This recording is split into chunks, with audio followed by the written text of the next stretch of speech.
Hello viewers, welcome to our channel Future Tech. Today our topic is C language. అంటే C language గురించి నేర్చుకోబోతున్నాం. What is language? For example, ఇక్కడ ఇద్దరు వ్యక్తులు ఉన్నారు. వాళ్ళు కమ్యూనికేట్ అవ్వాలి అంటే లాంగ్వేజ్ కావాలి, అంతే కదా. కానీ ఒక వ్యక్తికి తెలుగు వచ్చు, ఇంకో పర్సన్కి ఇంగ్లీష్ వచ్చు. సో వీళ్ళిద్దరు కమ్యూనికేట్ అవ్వలేరు, ఎందుకంటే ఒకరికి తెలుగు రాదు, ఒకరికి ఇంగ్లీష్ రాదు, మాట్లాడుకున్న అర్థం కాదు. మరి వీళ్ళిద్దరు ఎలా కమ్యూనికేట్ అవుతారు? అందుకోసమే తెలుగు అండ్ ఇంగ్లీష్ లాంగ్వేజ్ ఉన్న ఒక వ్యక్తి మీడియేటర్గా పనిచేస్తాడు, మీన్స్ ట్రాన్స్లేటర్గా ఉంటాడు వాళ్ళిద్దరికి. So language is used to communicate with others. అంటే లాంగ్వేజ్ అనేది కమ్యూనికేట్ అవ్వటానికి యూజ్ చేస్తాం. అదేవిధంగా ప్రోగ్రామింగ్ లాంగ్వేజ్ అనే దాన్ని కూడా యూజ్ చేస్తాం. ఇప్పుడు సి లాంగ్వేజ్ అంటే ఏంటో తెలుసుకుందాం. What is C language? అసలు సి లాంగ్వేజ్ అంటే ఏంటిది? ఇప్పుడు ఒక హ్యూమన్ ఉన్నాడు, అలాగే ఒక కంప్యూటర్ ఉంది. సో హ్యూమన్స్కి హ్యూమన్ లాంగ్వేజ్ తెలుసు, అలాగే కంప్యూటర్కి మషిన్ లాంగ్వేజ్ తెలుసు. సో హ్యూమన్స్ లాంగ్వేజ్ అంటే తెలుసు కదా మీకు, తెలుగు, ఇంగ్లీష్, హిందీ ఎక్సెట్రా చాలా ఉంటాయి.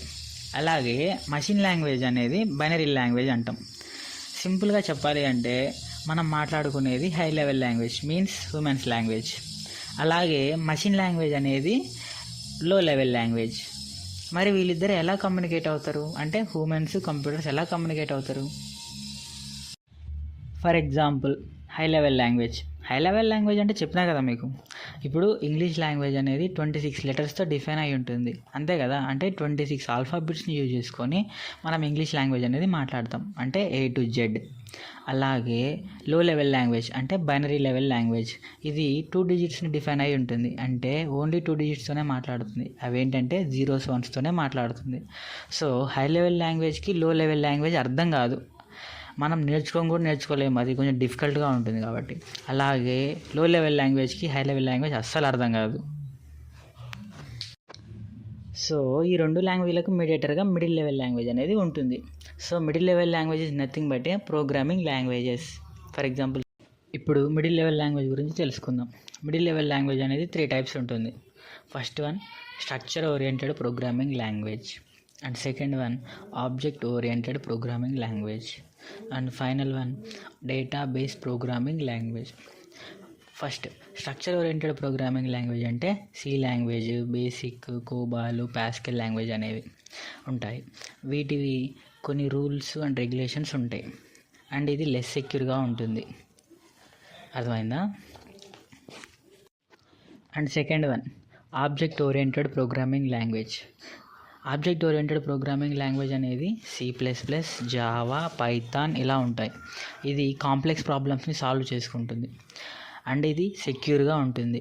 అండ్ ఫైనల్గా డేటాబేస్ ప్రోగ్రామింగ్ లాంగ్వేజ్ అంటే ఒరాకిల్, MySQL ఇంక్లూడ్ అయి ఉంటుంది. అంటే డేటాని స్టోర్ చేస్తూ ఉంటుంది, అంటే మన ఇన్ఫర్మేషన్ని స్టోర్ చేస్తుంది హైలీ అండ్ సెక్యూర్డ్గా 100%. ఇదంతా మనం ఎందుకు చెప్పుకున్నామంటే మిడిల్ లెవెల్ లాంగ్వేజ్ అనేది ఒక ప్రోగ్రామింగ్ లాంగ్వేజ్ అని ఒక చెప్పుకోవడానికి.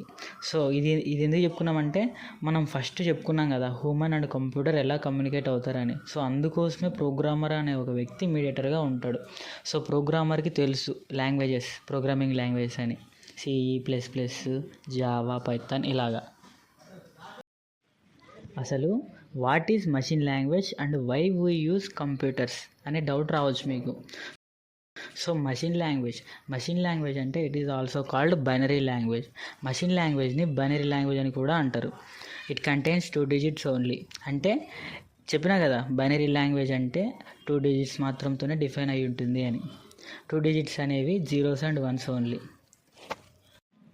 వై వీ యూజ్ కంప్యూటర్స్ అంటే it's faster then humans, and ఇది ఇంపాసిబుల్స్ని పాసిబుల్ చేస్తుంది, అండ్ ఆల్సో సింగిల్ టైంలో మల్టిపుల్ టాస్క్ని చేస్తుంది. టోటల్గా చెప్పాలంటే కంప్యూటర్ నేర్చుకోవడం అందరికీ అవసరం. ఇప్పుడు సి లాంగ్వేజ్ అంటే ఏంటో తెలుసుకుందాం. హిస్టరీ ఆఫ్ సి లాంగ్వేజ్ అంటే సి లాంగ్వేజ్ యొక్క హిస్టరీ తెలుసుకుందాం. ఇప్పుడు మీకు డౌట్ రావాలి, there is no language before C language అంటే సి లాంగ్వేజ్కి ముందు ఏ ప్రోగ్రామింగ్ లాంగ్వేజ్ లేదా, ఎందుకని ఫస్ట్ సి లాంగ్వేజ్ నేర్చుకోవాలి. ఇప్పుడు దాని గురించి తెలుసుకుందాం. సి లాంగ్వేజ్కి ముందు కేంబ్రిడ్జ్ యూనివర్సిటీ వాళ్ళు 1960లో ALGOL 60 అనే ప్రోగ్రామింగ్ లాంగ్వేజ్ని కనిపెట్టారు. మళ్ళీ 3 సంవత్సరాల తర్వాత కూడా ఈ కేంబ్రిడ్జ్ యూనివర్సిటీ వాళ్ళే 1963లో కంబైన్డ్ ప్రోగ్రామింగ్ లాంగ్వేజ్ని కనిపెట్టారు, మీన్స్ సిపిఎల్ అని కూడా అంటారు. అండ్ మళ్ళీ 4 ఇయర్స్ తర్వాత మార్టిన్ రిచర్డ్ అనే వ్యక్తి 1967లో బేసిక్ కంబైన్డ్ ప్రోగ్రామింగ్ లాంగ్వేజ్ని కనిపెట్టాడు, మీన్స్ బీసీపీఎల్. అండ్ మళ్ళీ 3 ఇయర్స్ తర్వాత కెన్ థామ్సన్ అనే వ్యక్తి 1970లో బి లాంగ్వేజ్ని కనిపెట్టాడు. అండ్ ఫైనల్గా 2 ఇయర్స్ తర్వాత మన డెన్నిస్ రిచ్ అనే వ్యక్తి 1972లో సి లాంగ్వేజ్ని కనిపెట్టాడు. మరి ఆ లాంగ్వేజెస్ నేర్చుకోవచ్చు కదా, ఈ సి లాంగ్వేజ్ ఎందుకు నేర్చుకోవాలి అంటే ఆ లాంగ్వేజెస్ అనేవి స్పెసిఫిక్గా ఒక పర్పస్ కోసం క్రియేట్ చేశారు. అంటే ఒక లాంగ్వేజ్ నేర్చుకొని అన్నీ చేయలేము అండ్ ఆల్సో డిఫికల్ట్గా క్రియేట్ చేశారు నేర్చుకోవడానికి. అందుకోసమే మన డెన్నిస్ రిచ్చే అన్నిటినీ మిక్స్ చేసి సి లాంగ్వేజ్ని క్రియేట్ చేశాడు, సింపుల్గా నేర్చుకునే విధంగా. డెన్నిస్ రిచ్చే అనే వ్యక్తి 1972లో సి లాంగ్వేజ్ని కనిపెట్టాడు. ఎక్కడ? బెల్ ల్యాబ్స్లో కనిపెట్టాడు.